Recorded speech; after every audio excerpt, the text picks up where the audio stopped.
بسم الله الرحمن الرحيم الحمد لله رب العالمين وصلى الله وسلم وبارك على نبينا محمد وعلى آله وصحبه أجمعين اللهم لا علم لنا إلا ما علمتنا إنك أنت العليم الحكيم اللهم علمنا ما ينفعنا وانفعنا بما علمتنا وزدنا علما يا رب العالمين. اللهم ارزقنا الإخلاص في الأقوال والأعمال اللهم اجعل عملنا في رضاك آمين يا رب العالمين. Alhamdulillah. Now today, as we said in the last class, that we'll be taking up something from Kitabul Hajj for us to read. So this is the explanation of Kitabul Hajj from Sahih Muslim, and it is the explanation of Sheikh Sulaiman al-Ruhaili, Hafizahullah, who is a teacher in Al Masjid al Nabawi. I'm sure you must be aware of Sulaiman al Ruhaili, Hafizahullah. So we'll read something from it. First, I'll read some and then I'll ask you in turns to read something which I'll ask you to do so. And we'll try to translate roughly uh, as we'll go through, inshallah. So let us begin with the Hadith number 1177, Kitabul Hajj. حدثنا يحيى بن يحيى قال قرأت على مالك عن نافع عن ابن عمر رضي الله عنهما. See, this is known as the golden chain. This is the golden chain. Malik and Nafi and Ibn Umar رضي الله عنهما. Only three narrators between Imam Muslim and Rasulullah sallallahu alaihi wasallam. Only three narrators. So this is known as the golden chain by some of the scholars. Malik and Nafi and Ibn Umar رضي الله عنهما. أن رجلا سأل رسول الله صلى الله عليه وسلم ما يلبس المهرم من الثياب فقال رسول الله صلى الله عليه وسلم لا تلبسوا القمص ولا العمائم ولا السراويلات ولا البرانيس ولا الخفاف إلا أحد لا يجد النعلين فليلبس الخفين وليقطعهما أسفل من الكعبين ولا تلبسوا من الثياب شيئا مسه الزعفران ولا الورس. Okay, so first I'll read so that you understand how we are doing, because there is no, this Arab, Haraka, nothing is there. Not to worry. So, okay, Bada'a al-Imamu,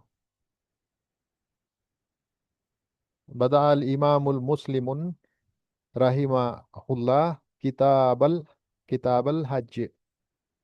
Okay, because this Bada'a is the fail, Imamu is the file for this fail.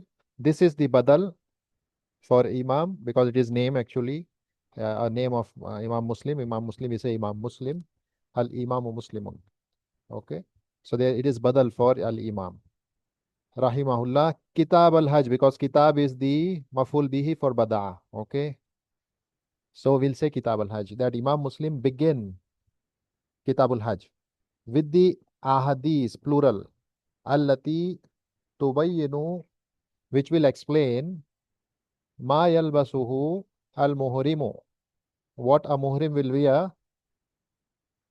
Hala ihramihi, this hala is the hal actually. Hal word itself suggests that it is the hal, that the muhrim in the state of his ihram, what he will wear, what he should wear, and what he should not wear. Wamala yalbasuhu.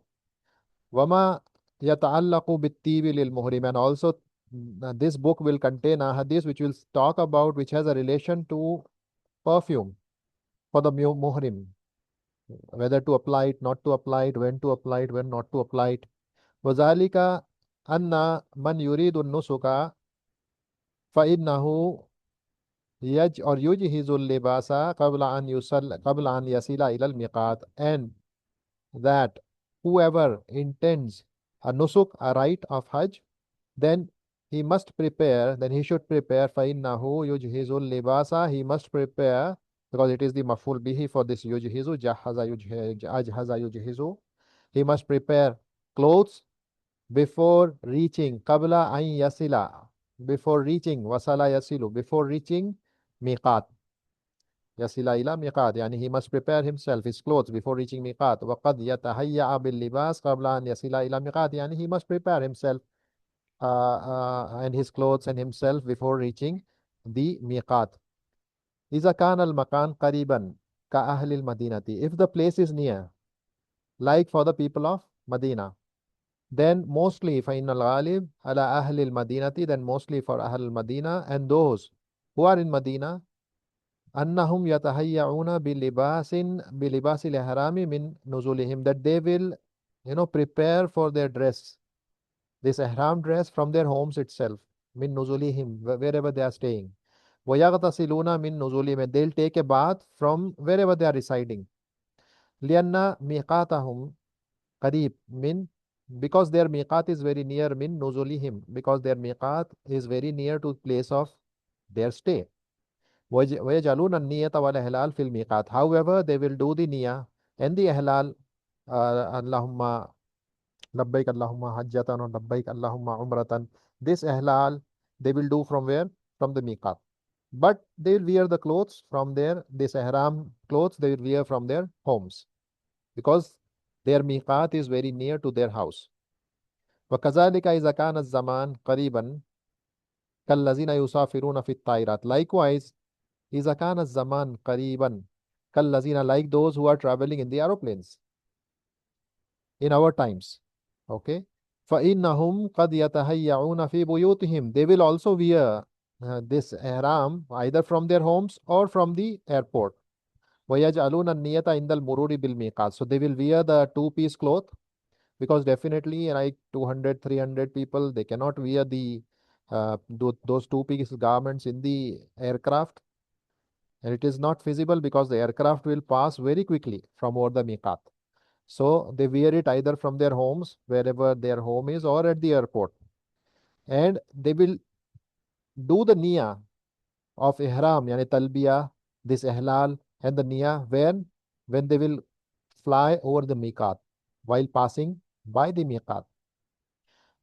فلما كان الغالب على الناس أنهم يجهزون لباس الإحرام قبل وصول الميقات وأن بعضهم يتهيأ باللباس قبل أن يصل إلى الميقات.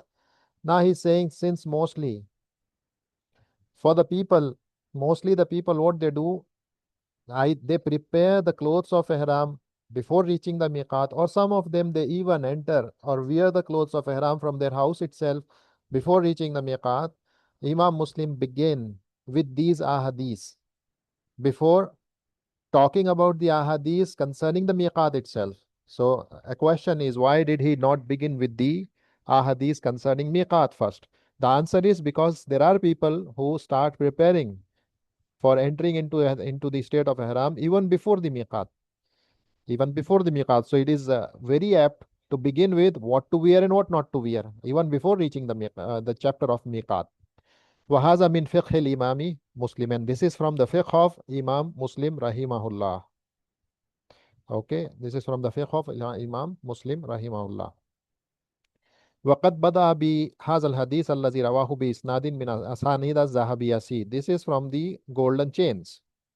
So Imam Muslim is narrating it with his isnad, and this isnad is known as the golden chain.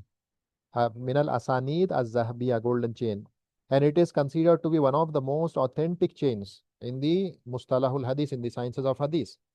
Rather, some of the scholars, they say about this isnad, yani isnad of Malik and Nafi and Ibn Umar, rahimahullah or rahimahumullah jamian, huwa asahul asanid al itlaq, yani it is one of the most authentic chains unrestrictedly. There are no other chains which are more authentic than this chain, Nafi and Malik and Nafi and Ibn Malik and Imam Malik, the famous Imam Malik rahimahullah,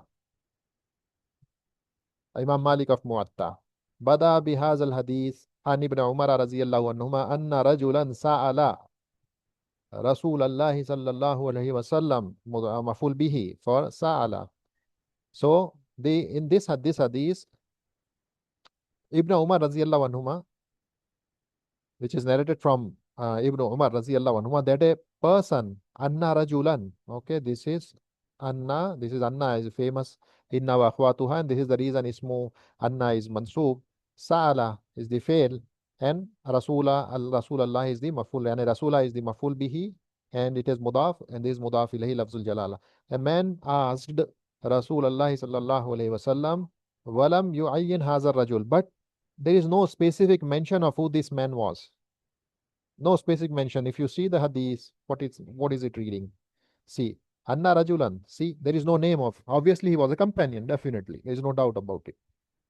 So, but there is no mention of his name exactly, precisely. Wakana Sual fil Medina, and this question was done in Medina, in the Prophet, the Masjid of the Prophet Sallallahu Alaihi Wasallam, fil Masjid an Nabi Sallallahu Alaihi Wasallam, and fi Haz al Masjid allazi nahnu fi, yani exactly the Masjid, because the Sheikh delivered the lectures in Al Masjid an Nabawi.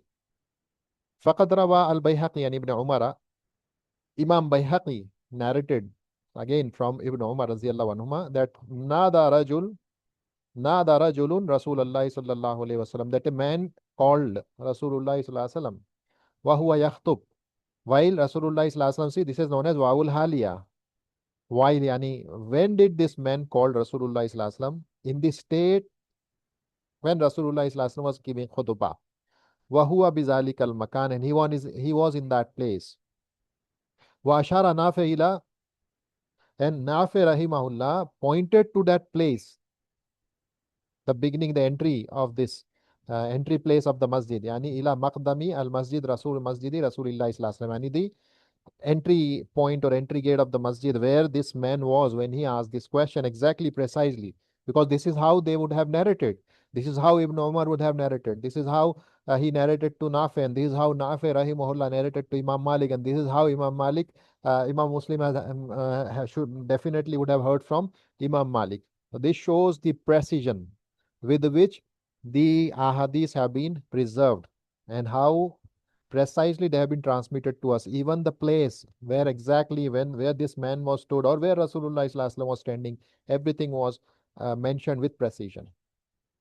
Warawa Ahmad also, rahimahullah, Imam Ahmad fil Musnad an Ibn Umar radhiyallahu anhuma sami'tu Rasulullah sallallahu alaihi wasallam, sami'tu Rasulullah sallallahu alaihi wasallam yaqul ala hazal mimbar, that I heard, yani Ibn Umar radhiyallahu anhuma is saying, I heard Rasulullah sallallahu alaihi wasallam saying upon this very mimbar, and then he pointed to the mimbar of Rasulullah sallallahu alaihi wasallam. This is the precision.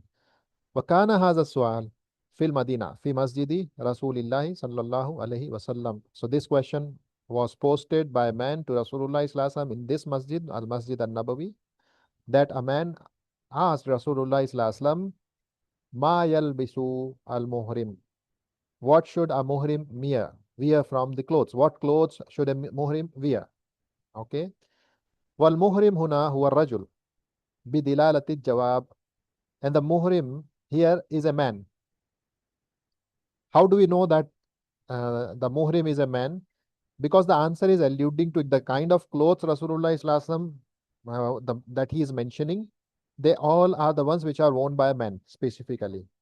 وَقَدْ أَجْمَعَ الْعُلَمَاءُ, and the scholars are unanimously agreed, قَاطِبَةً عَلَى أَنَّ الْمُرَادْ بِالْمُهْرِمْ هُنَا الرَّجُلُ. So here, what is the meaning of the word muhrim? What should a muhrim wear? This man is asking.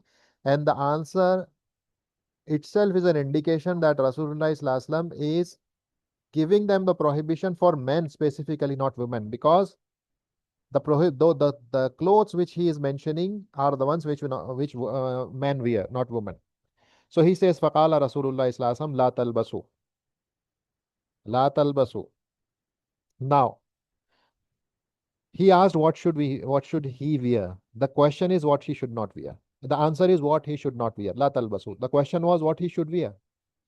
So anna sual kana amma yalbasul muhrim. What should a muhrim wear? Okay. Sometimes you need not to translate word for word. Slowly you will pick up and you'll gain that there is no need for you to translate each and every word.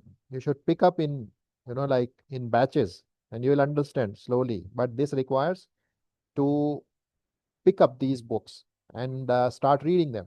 Even if you don't understand initially more than 5% or 2% or 3%, but with slowly, you will understand more when you will keep this book open.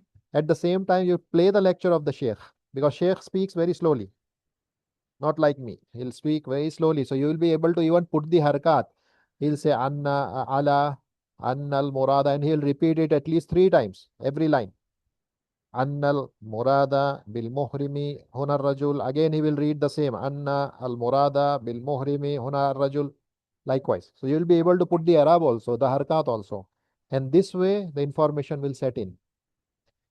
And he will stop precisely where he has to stop. And this will also give you an indication that here the sentence is ending and from the next line the new sentence is beginning. So the question was concerning what should a muhrim wear? Ma yalbasuhul muhrimu. Wa anna al-jawab ja amma la yalbasul muhrim. And the answer is what he should not wear. And this usloob, this way, usloob al-badi, huwa yushbihu al-usloob al-hakim. Yani this method is a very wise method. It's a very wise method. فَعَجَابَ النَّبِيُّ صلى الله عليه وسلم. So Rasulullah صلى الله عليه وسلم answered about what should a muhrim not wear. Because it is limited. What he should not wear is limited. While what he should wear is unlimited. Everything is permissible for you to wear except for very few things which the Sharia has made it prohibited for you to wear in the state of ihram. So he answered concerning them.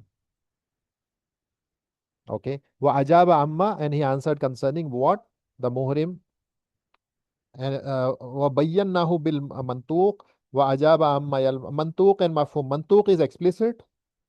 Mantuq is explicit, and mafhum is understood thing, which is behind the. And sometimes there are certain things which are explicit, which you understand from the statement, while mafhum is something which has to be interpreted. So Rasulullah ajaba amma yalbasul muhrim bil mafhum. So he explained it because see, explicit was what? Explicit was what what a muhrim should wear. This is explicit. But behind this explicit question or this explicit statement, what actually the questioner was looking to know? He was looking to know that what he should not wear. This was what the ultimate aim of this person was. Ultimate aim of the person was he wanted to avoid all those things which are from the mazurat of the ihram. So this was mafhum. So Rasulullah sallallahu alaihi wasallam understood what was behind the question and he gave the answer accordingly. فدل هذا الحديث بمنطقه على ما يجتنبه الرجل من الثياب حال إحرامه. This hadith, with its mantuq, with its explicit, what does this hadith indicate explicitly is that what should a person avoid from the clothes during the state of ihram. The mafhum, wadalla mafhumuhu ala ma yalbisul muhrim miyat sirab. And the mafhum is interpreted thing because it is explicit. Rasulullah sallallahu alaihi wasallam, he said, do not wear this, do not wear this, do not wear this, do not wear this. This is what mantuq, explicit. Rasulullah sallallahu alaihi wasallam very explicitly mentioned what you should not wear. This is known as mantuq. So what is the mafhum? That you can wear everything besides it. This is mafhum. Wadalla bi mafhumihi ala ma yalbisuhu al-muhrim min asiyab hala ihrami. This hadith also indicates by its mafhum, by its inherent or internal or interpreted meaning, that what a muhrim can wear in the state of ihram. Wa huwa, and it is. What is it? Everything besides what is mentioned. Everything besides what is mentioned in the hadith, a muhrim can wear. How do we come to know of it? From the mafhum of the hadith. So this class is like, it is kind of a class to understand how to apply the concepts of the Arabic language and now that we have learned. At the same time, it is a class of fiqh as well.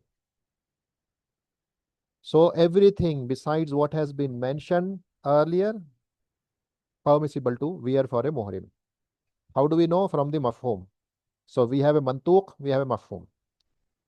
And wama fi hukmiha, and everything which is in the hukm of those things which are not mentioned. So a muhrim can wear everything. ففي هذا الحديث دلالة لجمهور الأصوليين على أن المفهوم حجة. And this hadith is an evidence for the scholars of usul al-fiqh, for the majority of the scholars of usul al-fiqh, that mafhum, it actually becomes an evidence in the Sharia. This is again a usuli qaida. This, you may have heard of this mafhum mukhalafa. Mafhum mukhalafa, and what is understood exactly opposite of the mantuq, the thing which is explicitly mentioned. There are things which are explicitly mentioned that you cannot wear this, this, this. So the exactly opposite interpreted meaning is that everything other than what is mentioned is like it is permissible for you to wear. This is mafhum and it is an hujjah in the religion. Why is law lam yakun mafhum al mukhalafa hujjatan lama hasal al jawab an sual? Because if the mafhum al mukhalafa, if you do not make it a hujjah and an evidence in the religion, then lama hasal al jawab an sual, then the jawab, the answer, it did not come. You have not achieved or received the answer at all if you do not make it an evidence. Because if he mentioned that you cannot wear this, you cannot wear this, you cannot wear this. Now, if you do not take the opposite mafhum from it, that everything else other than it is permissible, then you actually have not got the answer of your question. This is understood. This is rational. Lakin lamma kana al mafhum hujja fa innal jawab an sual hasala ma ziyadati fa'idatin. Ma ziyadati fa'idatin. But if we take the mafhum as the hujjah, then not only you have got the answer to your question, at the same time, in fact, you have received more than that, because you also came to know that what you should not wear. And additionally, you got the answer that everything else besides what is mentioned not to wear is permissible for a muhrim to wear in the state of ihram.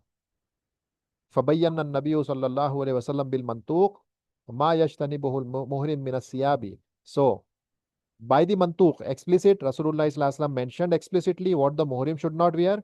And since mafhum is the hujjah in our religion, we also came to know what you should not, what a muhrim can wear unrestrictedly.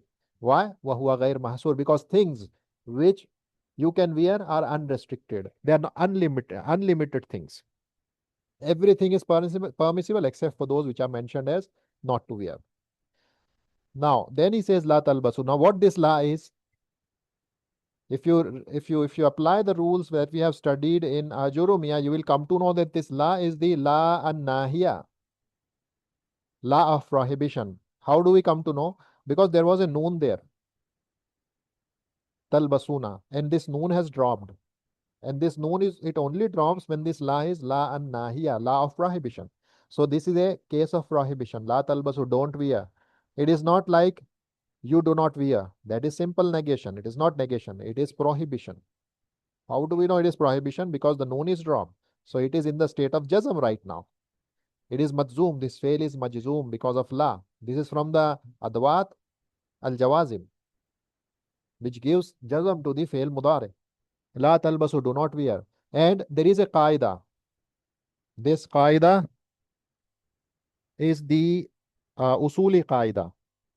An-nahyu yaqtadi at-tahrim. That prohibition, it necessitates hurma. It indicates that that particular thing is haram to do. Prohibition, what does it necessitate? It indicates that whatever you are prohibited from doing, then know that that particular thing is haram if you commit it.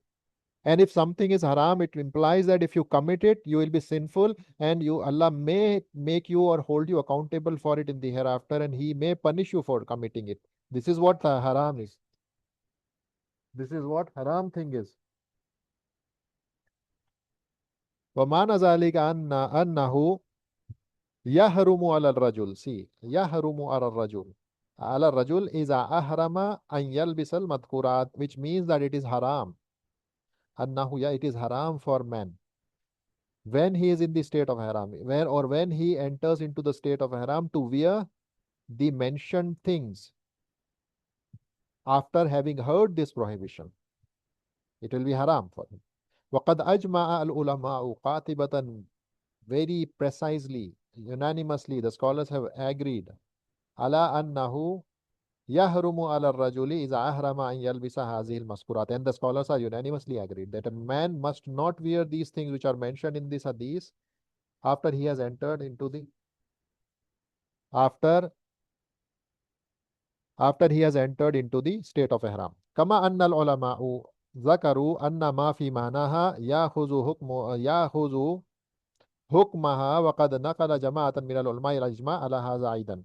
And the scholars, they mention that whatever comes in the meaning of these things, not only specifically those specific things, but everything which comes in the meaning of those things, as we'll see, they take the same hukm. And there is وَقَدْ نَقَلَ جَمَاعَةٌ مِنَ الْعُلَمَاء, and a large group of scholars have transmitted ijma, transmitted the consensus of the scholars of the past upon this, that there is an ijma of the scholars on this, that not only these mentioned things, but everything which resembles them, it is also prohibited for a muhrim to wear in the state of ihram. La talbasu fihi dilalatun ala anna al-muhrim anna al-muharram ala al-muhrim. They both appear to be same. See, if there are no haraka, they are same. But first one is muharram and the second one is muhrim. And it will come slowly. When you will read the context and understand everything within the context, it will come. Annal muharram alal muhrim huwa lubsu faqat. There is one more thing, since the word is la talbasu. So they say that what is haram for a muhrim is to wear it actually. Wearing those things which are mentioned there. But simply putting them on your body, not actually wearing. Yani wearing, as you understand what it means to wear. But simply, for example, somebody puts it on the shoulder or just on the upper part of the body, he just puts it either on the back side or the front side of his body, then this is not considered as wearing.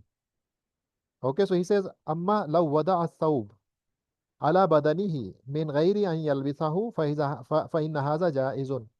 But if somebody just put these clothes, like which will come now, those baranis or sarawilat or amaim, he just puts it on the body. He's not wearing it, just he's keeping on the body. Then this is permissible. Because the Prophet ﷺ did not prohibit from it. Lam yanha anhu. Falau faradna masalan. Now he is giving you example for the sake of argument. As an example, the rida of a person, the top portion, which you wrap on the top portion of the body, if it becomes dirty, ittasakha. Anna rida'a ittasakha. Wa indal insan sawb fi haqibati. And this person has some clothes in his bag. So what he does, he washed his rida, faghasala rida'ahu, and he took, because now if he has washed and if he does not have another piece of rida, but he has clothes, those which are prohibited. There are some clothes, there are shirts and things of that nature in the bag. So what he will do, he will wash his rida because it got dirty, wash the rida, and he'll take wa'akhaza haza saw, and he'll take out one of those clothes which are in the bag, and he will waja'alahu ridan, and he is using it as a rida. See, for example, like shirt. When does this shirt is actually considered to be a shirt? When you wear it the normal way, like your two hands will go out of those two pieces, the shoulder piece, the hand piece, and then you wear it and you put your buttons, and then this is something which is known as a shirt. But what if you wrap it around you just like a rida? Permissible. Same shirt, wrapping it around you as a rida, there is no problem. Wala haraja fihi. There is no haraj in it. Likewise, for example, if the Hajj, it falls in extremely cold months, like it may happen during like November, December, January, those months are extremely cold in Saudi. Like there are places where it falls below yani, definitely there are places in Saudi which like all year around they are cold. If you go those to higher mountain areas in Saudi, the temperature is like all through the year very pleasant, 17, 18, and during the November, December season, they see snowfall there and temperature drops to sub-zero. And even in Makkah, that region, it sees, yani if you go to Arafat, Muzdalifah, Mina, you will feel the cold, sometimes rain, and the temperature reaches close to, like 5, 6 degrees, 4 degrees, 3 degrees. So if the Hajj is during the cold months, and the pilgrim, if he feels the cold, and he has a cloth with him, which is a woolen cloth, he has some woolen clothes with him, then it is permissible for him to put it on the shoulders or on his body without actually wearing them. Wearing is when you will actually wear it, putting your two hands through those two sleeves. This is what is known as wearing. This is known as lubs. This libas, lubs. When you actually put your hands into the sleeves, this is known as wearing. But what if you wrap it around to save yourself from the cold? Permissible. It will not be considered as you have committed any mahzur or prohibited act of the ihram. So, La talbasu, Sheikh is saying, Fihi hazihi al faida al azima. We are deriving this great benefit from this statement itself. La talbasu. Then he says, Wala talbasul qumusa. Qumus shirts that we know. Kamis. It is the plural for kamis. Okay, so kamis is the singular. Qumus is the plural for the kamis, shirt. Wahuwa ma yafsilu ala kullil badan ala other ras. And it is something which covers your body except for the head. Yani that what we known as in our time, the shirts. This shirt, yusamma in the badin nas, some people they call it jalabi, jalabiya, jalabiya. In any case, this is shirt or t-shirt, what you wear.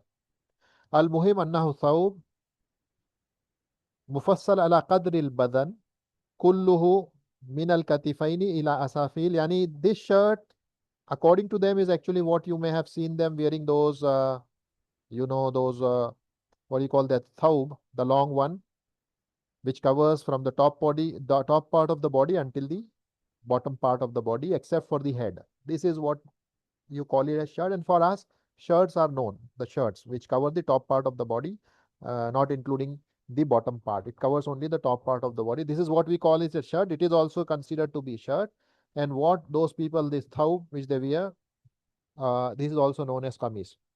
And everything which serves that purpose, which resembles it, وَيُلْحَقُ بِهِ كُلُّ مَا أَشْبَهَهُ كَالْجُبَّةِ كما sayati inshallah wal aba'a wa nahwu zalik. All of those things are considered to be qameez, that which covers your top part of the body except for the head. It is known as qameez and it is prohibited for you to wear. The second thing which is prohibited for us to wear is walal ama'ima. Likewise the ama'im, this is the plural for imama, which is normally worn on the head. Ama'im from imama. Okay, al ama'imu ma yu'da'u ala rasi, what is put on the head. Ma yu'da'u ala rasi. Wal ghalib annahu tukawwar wa tu'da fawqa ras. Tukawwar means it has layers like this, layers, and then you put it on the head. Okay, you put it on over your head. So fala yajuzu lirrajuli hala ihramihi an yalbasa al-imama wala ma yaghatta ar-ras min taqiya aw nahwiha. It is impermissible. La yajuzu. This is the hukm. La yajuzu lirrajuli hala ihramihi, in the state of ihram, to wear the imama or to cover the head with caps or anything which covers it. But it should be attached to the head. If you are fixing it to the head, then it is prohibited. Hatta zakar al-ulama'u, even the scholars mentioned that annahu la yajuzu lahu an yada'a al-mata ala rasihi iza kana yaqsud. Like some scholars, they even mention that it is impermissible for a man to put belongings, like if he is carrying some belongings. During the olden days when they used to come on foot for Hajj, they used to carry their belongings with them. So if the intention by keeping these belongings on the head is to seek covering of the head, then it is impermissible, if this is the intention. An yada al mata'a ala ra'sihi iza kana yaqsid. Important thing is that if he intends with it covering the head, then it is impermissible.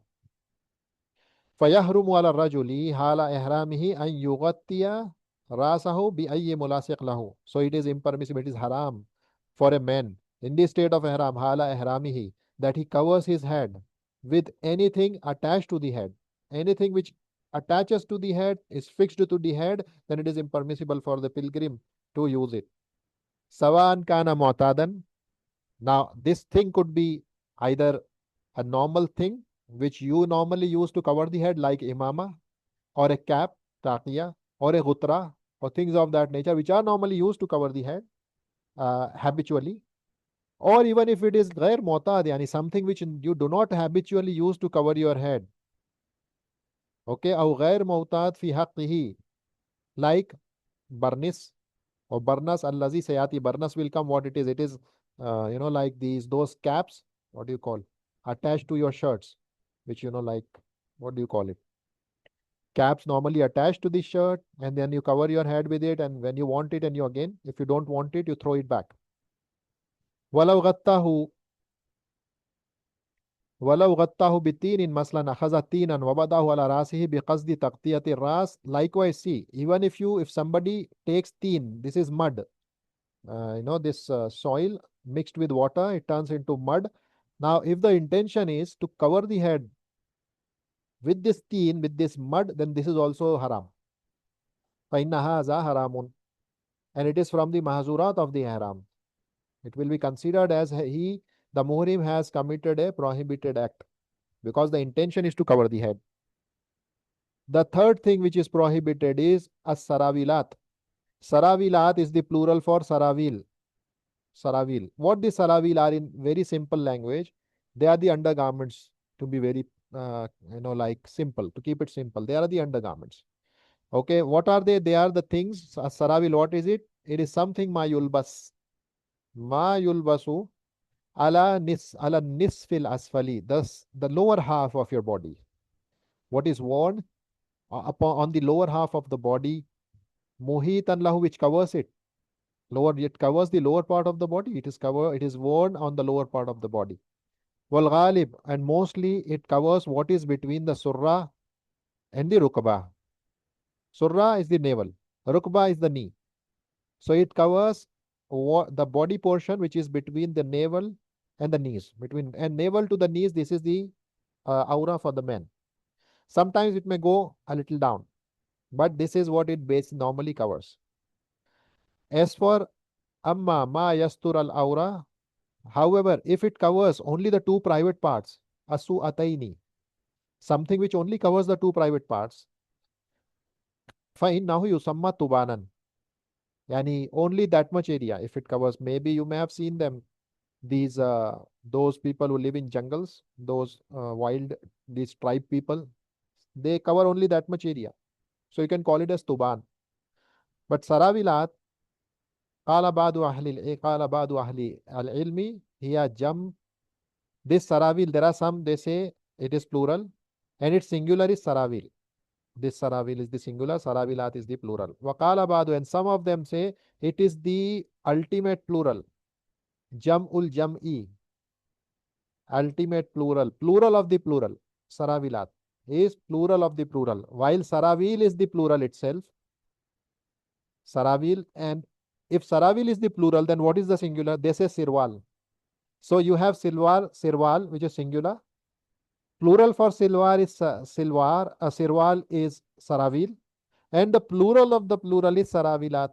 It is known as, if you remember, it is known as muntahal jumu. If you remember, when we were talking about the mamnu min as-sarf, I said anything which is on the scale of mafa'il with the ya and without the ya, they are known as ultimate plural.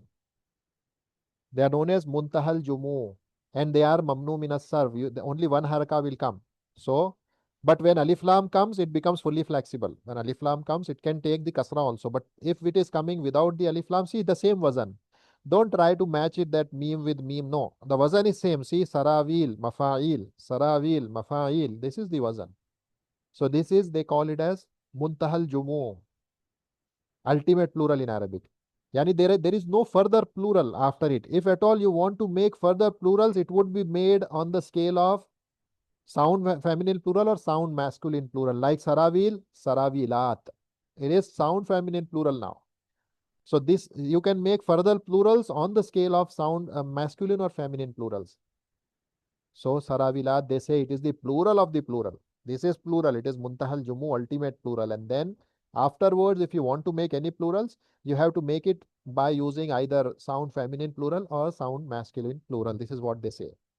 Okay, so the singular is sirwal or sirwala for the feminine form. Hadha zahaba ilayhi ba'du ahlil ilmi. Some of the scholars have mentioned this, that this is how it is. This is singular, this is plural, this is the plural of plural. And majority of the scholars, they say that sarawil is the singular, this sarawil which has come, and sarawilat is the plural. It is the plural. So anyway, it is just nahwi discussion. The fourth thing is walal baranisa. Walal baranisa. Now what is baranis?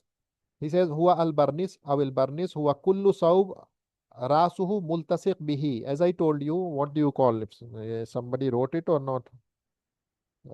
Let me see. What do you call this barnis or barnas? the cap is stitched to the shirt and it falls, on the backside. What do you call it? What do you call it? If you have understood what I mean to say. The cap is stitched to the collar of the shirt. What do you call? Yes, please, someone. I'm waiting. If you are awake, the cap is stitched to the collar.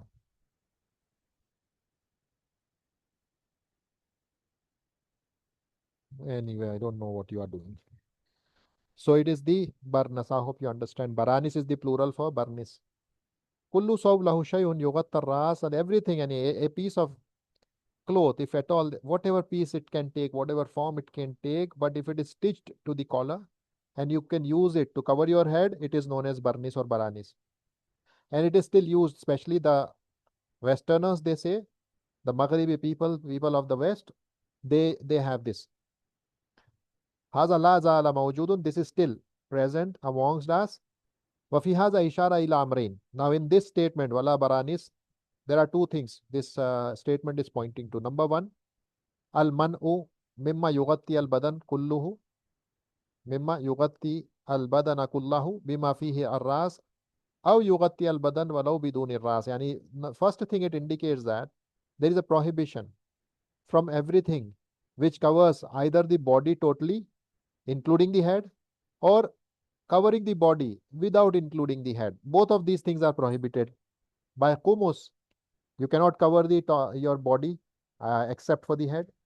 And by when you say barnas or baranis, you cannot cover the head. So it includes both kinds of prohibition. You can neither cover the top part of the body and you can also not cover your head. Second thing, an-nahyu an taqtiyatur rasi walau bi ghairi mu'tad. Second thing is that you cannot cover your head even by using things which you don't habitually use to cover your head. Because barnas lam yakun min adati ahlil Hijaz. The people of Hijaz, it was not their habit to use these baranis during the time of the Prophet ﷺ. But still Rasulullah ﷺ counted it amongst those things which a person cannot wear, which indicates that even those things which habitually were not used by the Arabs at that point in time, they are also prohibited. So the Westerners now, they cannot use it and come with it and cover their head with these baranis. No. So these are the things which are included. Even those which are found in abundance, even those which are very rare. All of these things are prohibited for a person to use to cover the head while in the state of ihram. Then the fifth prohibition is walal khifafa. Khifaf are the socks. It is the plural for khuf. Khuf, leather socks. The plural of it is khifaf. Wal khuf ma yalbas min al jildi, and khuf is what is made out of leather, skin. Min al jildi fil qadam. It is worn in your foot and it covers it. وَيُغَطِّيهَا, you use it to cover your foot with it. Both the foot and up to al-kabain. Up to what? Ma al-kabain, including the ankle bones. This is known as khuf, that which covers the 2 foot, including the ankle bones.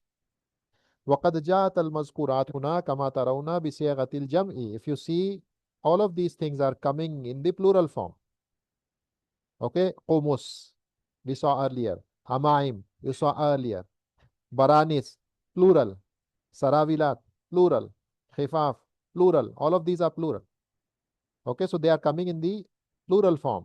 لِأَنَّ الْخِطَابِ لِلْمَجْمُوعِ, because the address is to a gathering. La talbasu, see, plural. Talbasuna, this is known as wawul jama, if you remember. We studied in Sarf, wawul jama. Since the khitab is to the gathering, it is appropriate to mention all of those things which are mentioned in the plural form. Okay. فَتَحْصُلُ مِنْ هَذَا أَنَّ الرَّجُلَ الْمُهْرِمْ يَحْرُمُ عَلَيْهِ حَالَ إِحْرَامِهِ. So now, what is the summary? What did we understand? That a muhrim, we are talking about men. We already said these mentioned things are haram for men. What are haram upon this man? While in the state of ihram, that he must not wear anything which covers his body completely, or some part of his body, or any part of his body. For example, qamis, it covers the top part of the body except for the head, This burnus, it covers the head, okay, but it does not cover the body. Sometimes it can cover the body along with the head, because burnus is a shirt with attached cap stitched to the collar. So kameez, it does not include anything which covers the head, while burnus, it includes those things which covers the body as well as the head. Likewise, sarawilat, which covers some part of the body, the lower part of the body or lower half of the body. Hifaf, again, it covers a portion of your body, apart from amongst the various parts of the body which are foot. Now, sawan kana this al mufassal makhitan bi khayt aw mansujan, yani it doesn't matter whether these things are stitched with threads or they are woven like the woolen clothes. All of it is prohibited. Makhit doesn't only mean that it has to be stitched with the threads. No, even if anything which can take the shape of your body and they have been stitched or woven according to the shape of your body, they are considered to be from the prohibitions of ihram. Cloth, cotton, woolen things, everything is part of it, whether it is made out of leather or skin, animal skin, it could be made out of cloth, it could be whatever you can think of. So if you ponder over those prohibitions, you come out or come to this conclusion. Then he says, وَبِهَذَا تَعْلَمْ أَنَّمَا أَحْدَثَهُ النَّاسُ الْيَوْمِ. With this, know that what the people have invented now, what they يسمونه بحفاظ المهرم الذي يلف على الأورى كحفاظ الأطفال، وهذا موجود اليوم بين الناس. تعلم أنه لا يجوز، وأن المهرم الرجل لا يجوز له أن يلبسه لأنه لباس مفصل على قدر جزء من البدن. يعني, if you have remember the things which you normally used to wrap a child to protect him, a small child, the kind of cloth which you used to wrap him, if a muhrim uses such kind of thing, then it is impermissible for him to wear jackets or things of that nature. It is impermissible to wear because it is stitched to your body shape, and it is impermissible for you to wear them because they are stitched according to a part of your body.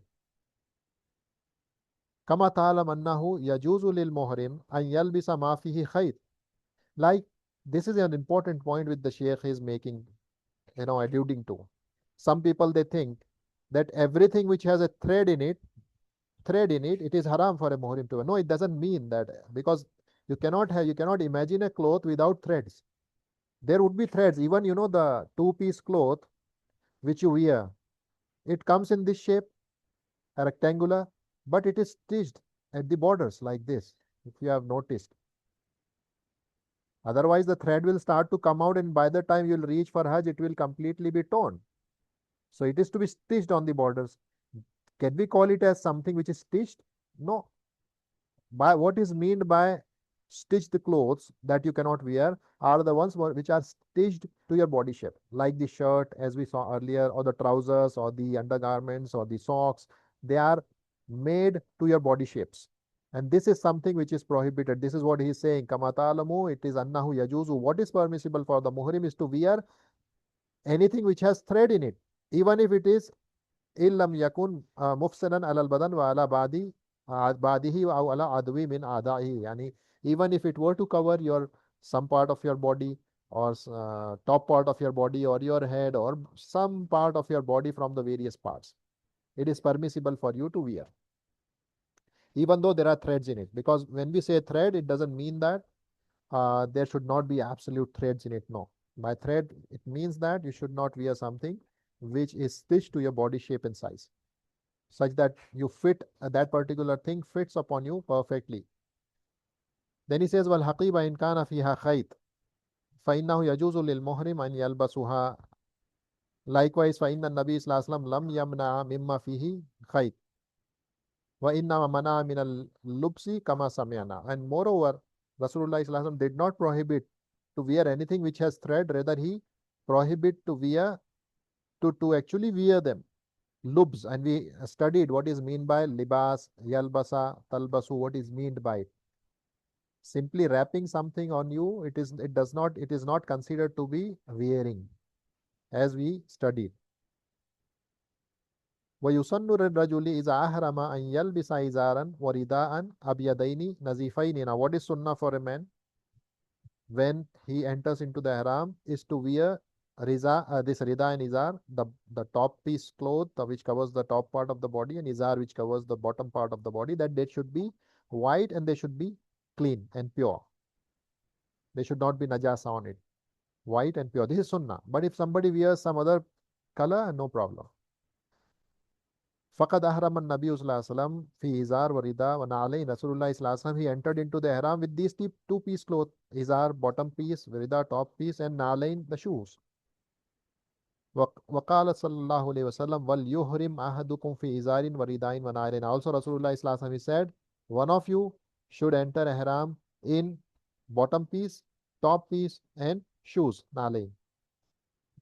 And these are the scholars who mentioned this hadith. So for sunnah to the rajuli an yuhrima fi izar wa rida.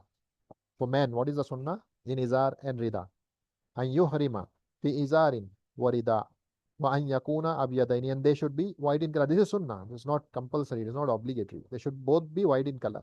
Because li'annahu afdalu ma lubisa min as-siyab. Yani white piece clothes or white clothes are the best which one can wear.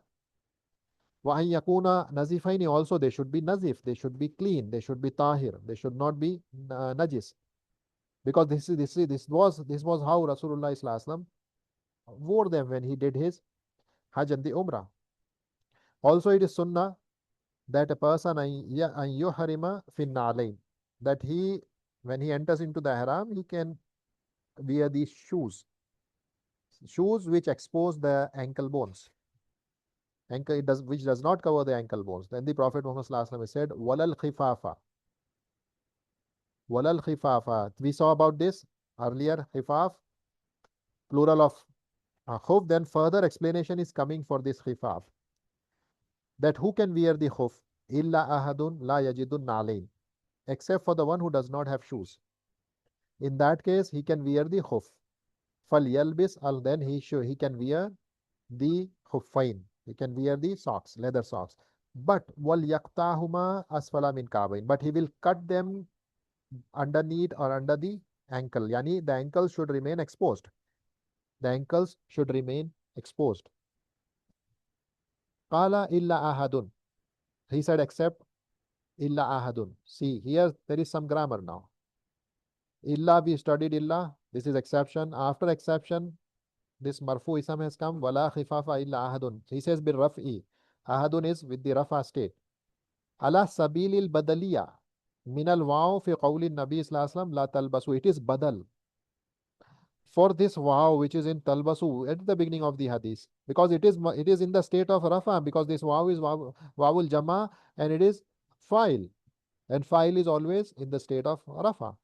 So this wawul jama, if it is rafa and this ahad is actually a badal for this waw, then it must also be in the state of rafa, and this is the reason it is ahadun after illa.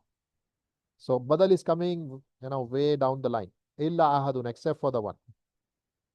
فَكَانَ الرَّفْعُ هُنَا عَلَى أَنَّهَا بَدَلْ مِنَ الْوَاوِ. It is badal from this waw. It is a substitute for this waw in this wawul jama, which is fi mahalli raf, because it is fa'il. In talbasu. Antum. وَجَاءَتْ إِلَّا أَحَدٌ عَلَى سَبِيلِ الْإِسْتِثْنَاءِ. And it is also istisna. If you see illa is the adatul istisna. It is the tool which you use for exception. وَهَذَا الْإِسْتِثْنَاء مِنْ تَحْرِيمِ لُبْسِ الْخُفَّيْنِ لِلرَّجُلِ إِذَا أَحْرَمَ. And this istisna exception is coming concerning prohibition of wearing the socks for the man when he is in the state of ihram.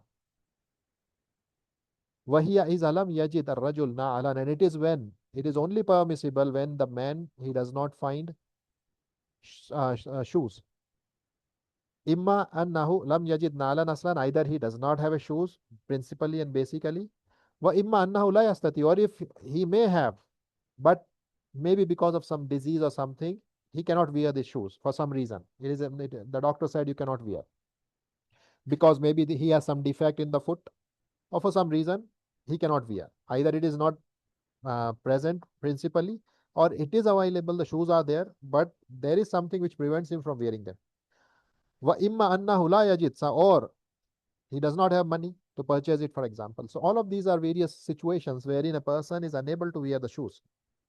So in any case, المهم أنه لا يجد أن على إما حقيقة وإما حكما. Either in reality he does not have shoes, or he has shoes but it is ruled as if he does not have shoes, either because of sickness or because of lack of money or whatever. So in this case we cannot say that he does not have shoes. There are shoes, but hukman it is as if he does not have shoes. In terms of, we'll rule that he does not have shoes, though there are, for valid reasons. So he is given concession. فَإِنَّهُ يُرَخَّصُ لَهُ. So he'll be given concession. What kind of concession? That he can wear fi anna yalbas al khuffain, that he can wear the khuf. Fala yalzamuhu an yahujja hafiyan. It is not obligatory upon him to do the Hajj or perform the Hajj barefoot. Hafiyan is barefoot. An yahujja hafiyan. Now it is not obligatory upon him. It is not necessary that if he does not have shoes, now he has to perform Hajj barefoot. No. وقد قال العلماء إن قول النبي صلى الله عليه وسلم فليلبس الخفين أمر. Now see, we studied that this lam is known as lamul amr. It is lamul amr. Okay, and lamul amr, it indicates command. So the scholars, what did they say? The scholars, they say it is a command. Amrun falyalbas al khuffain wa huwa lil ibaha. Again, if you go and study usulul fiqh, you will come to know that sometimes a command form may also indicate permissibility on the grounds of, there are some qarina, there are some indications which indicate that though if a format of command form is used, but it does not mean obligation. Rather, it means what? It means permissibility, that it is permissible for him to wear this. And if he wishes, he can perform hafiyan. He can perform barefoot, no problem, if he wishes. So don't think that it is a command and he must do it. He has to wear. No, if he wants to do Hajj barefoot, he can do. So this command is not for obligation, it is for permissibility, ibaha. Why? لِأَنَّ الْإِنْتِعَالَ mubah, because wearing shoes is permissible.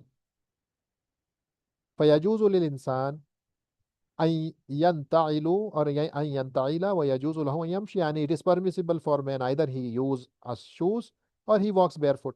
Permissible. Both the situations are permissible. But what is prohibited is a man should not walk with shoes in one foot and one foot is barefoot. One is barefoot and the other one in the shoe, or a slipper. No, this is something which is prohibited. Either walk in shoes both foot or barefoot completely. You cannot walk in a way that one foot has a shoe and the other one is barefoot. No.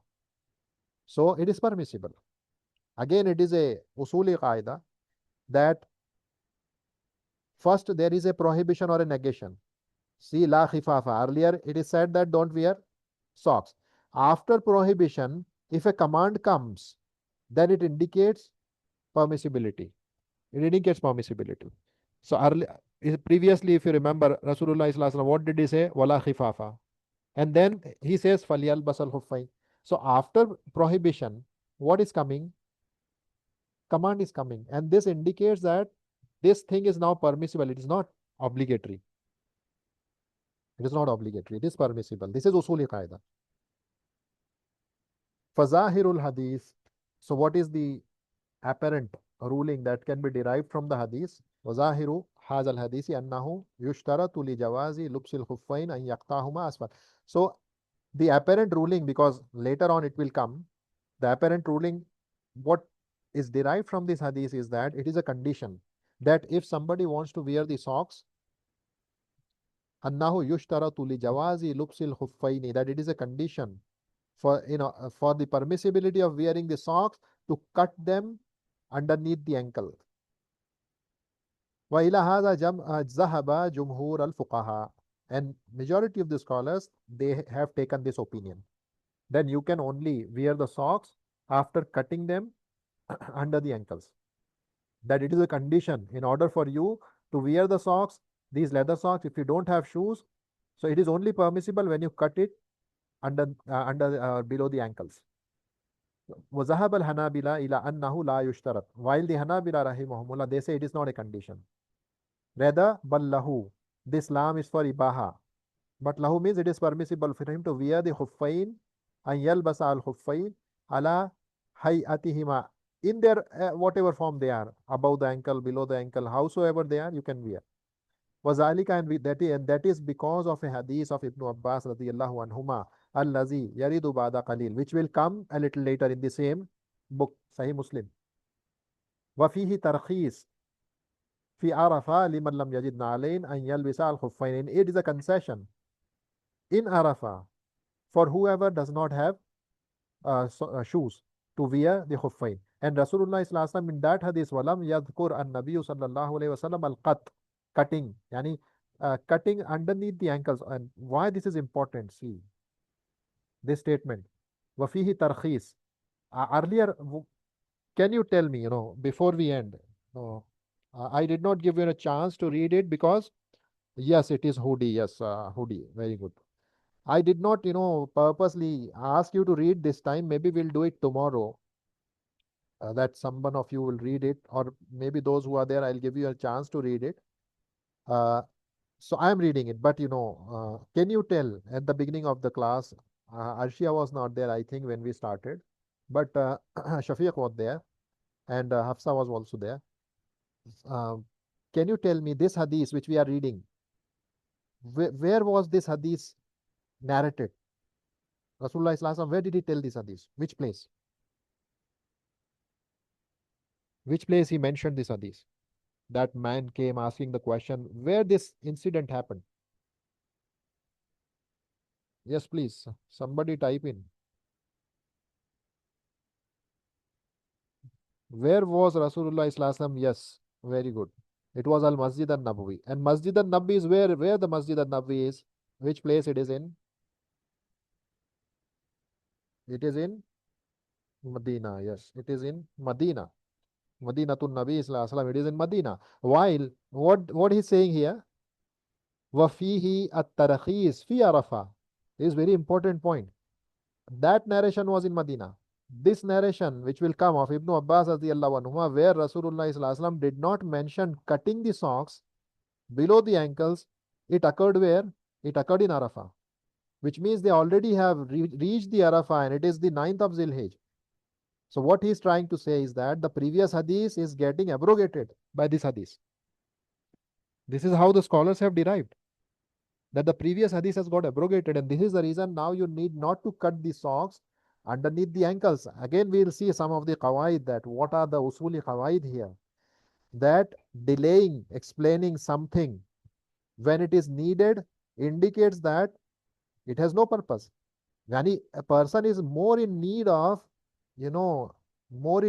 being informed about cutting the socks in Arafah, isn't it so? Because they already have entered the state of Ihram now. Isn't it important for Rasulullah sallallahu alaihi wasallam, and wasn't it important to be defined or explained at that point more than it was in Medina? Yes, and still he did not mention this qat. It implies that it got abrogated. This is the ruling which we'll see when we'll go to this hadith, inshallah, if we'll reach there. So, Zahaba al-Jamhur ila hamlil mutlaq ala al-muqayyad. This is another usuli qaida, that Zahaba, the majority say that the mutlaq, which is unrestricted narration, this is an unrestricted narration. There is no mention of qat. Hamlil mutlaqi ala al-muqayyad. Yani, what is mutlaq? The mutlaq hadith is the hadith of Ibn Abbas, wherein Rasulullah sallallahu alaihi wasallam simply said, wear the socks, leather socks. He did not mention, there is no restriction of cutting the socks. So some of them, what did they say? They say al-mutlaq fi hadith Ibn Abbas raziyallahu yuhmal ala al-muqayyad fi hadith Ibn Umar raziyallahu anhuma lianna al-hukm wa sabab muttahidan huma. Al-hukm wahid wa sabab wahid fa yuhmal al-mutlaq ala al-muqayyad. Okay, so we'll see this with example, inshallah, in the next class, what it means, if at all we reach that place, if that hadith, because it may come a little down. Okay, so let us stop here. I don't take much of your time. Subhanakallahumma wa bihamdika ashhadu an la ilaha illa anta astaghfiruka wa atubu ilaik. Assalamu alaikum.